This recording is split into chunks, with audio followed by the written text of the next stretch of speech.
তালাবন্ধ X-ray unit ভেতরে ধুলি ধূসরিত অবস্থায় বিকল হয়ে পড়ে আছে বহুমূল্য এক্স-রে মেশিন। গাটের কড়ি খরচ করে বাইরে থেকে এক্স-রে করাতে হচ্ছে রোগীদের। এমনই চরম দুরবস্থা তালডাংরা গ্রামীণ হাসপাতালে।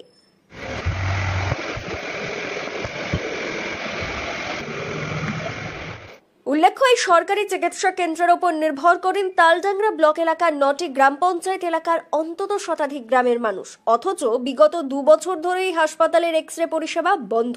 এমনটাই অভিযোগ রোগী থেকে তাদের আত্মীয়দের। যাদের টাকা আছে তারা টাকা দিয়ে হাসপাতালের বাইরে থেকে পরিষেবা নেয়, না হলে অন্তত 30 কিলোমিটার দূরত্বে বাঁকুড়া সম্মেলনী মেডিকেল কলেজে যাওয়া ছাড়া উপায় থাকে না বলেই তারা জানান। বিষয়টা নিয়ে আমরা কি বলবো, আমাদের তো প্রচন্ড অসুবিধা হচ্ছে। কারণ সাধারণ পাবলিক এক্স-রে জন্য বাইরে আমাদেরকে পয়সা খরচা করে তো এক্স-রে করাতে হচ্ছে।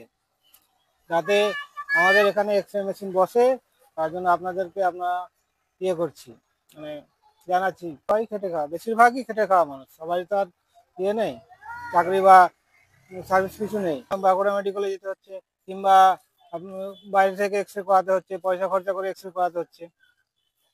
সেটা তো আছেই, না থাকা তো কিছু নাই। কর্তৃপক্ষ থেকে যাতে এক্স-রে মেশিন এখানে বসে, সেই জন্য আপনাদেরকে আমরা থেকে করতে হচ্ছে। বাইরে থেকে মাত্র করে এলাম, 200 টাকা পয়সা নিল। আর সাধারণ মানুষ বাইরে থেকে করতে পারবে কি? আর যাদের পয়সা নেই তারা কি করবে? তারাও বাধ্য করতে হচ্ছে। এমন এমন যখন দরকার হচ্ছে, এমার্জেন্সি দরকার হলে তো তখন বাধ্য করতে হবে। না, কোনো কিছু হয়নি, কোনো সুযোগ সুবিধা নাই। আমরা চাইছি যে হসপিটাল মানে তো কি বলে যে কোনো পয়সা পাতি লাগবে, তাহলে তো এখানে সবকিছুই তো পয়সা পাতি লাগছে। সরকারি যে হসপিটাল, কিন্তু পয়সা পাতি তো সবাই রেট তো লাগছে, কোনো কিছু তো ব্যবস্থা তো নাই। আমরা গরিব দুঃখ মানুষ, আমরা কোথায় পয়সা পাতি পাবো? এ বিষয়ে তালডাংরার বিএমওএইচ ডক্টর অরিজিৎ মণ্ডল বলেন, বিষয়টি ইতিমধ্যে সিএমওএইচ কেও জানানো হয়েছে, তবে খুব শীঘ্রই এই সমস্যার সমাধান হবে বলে তিনি আশা প্রকাশ করেন। আমরা এই এক্স-রেটা 2 বছর ধরে খারাপ হয়ে আছে, কিন্তু আমরা সমস্ত কিছু জানিয়েছি যে এক্স-রেটা যাতে ঠিক করে দেওয়া যায়, অথবা ওই নতুন যাতে ওই ডিজিটাল এক্স-রে বসানোর জন্য আমাদের সিএমওএইচ স্যারকে আমরা সব চিঠি করেছি, সমস্ত মানুষকে জানানো আছে। এরপরে এই সিএমওএইচ স্যার সমস্ত স্বাস্থ্য ভবন সব কিছু ইনফর্ম করেছে, সমস্ত ডিপার্টমেন্টেও জানানো আছে। ঠিক আছে, তো আমরা চেষ্টা করছি যাতে এটা তাড়াতাড়ি যাতে এটা সেই সলিউশন করা যায় এই প্রবলেমটা।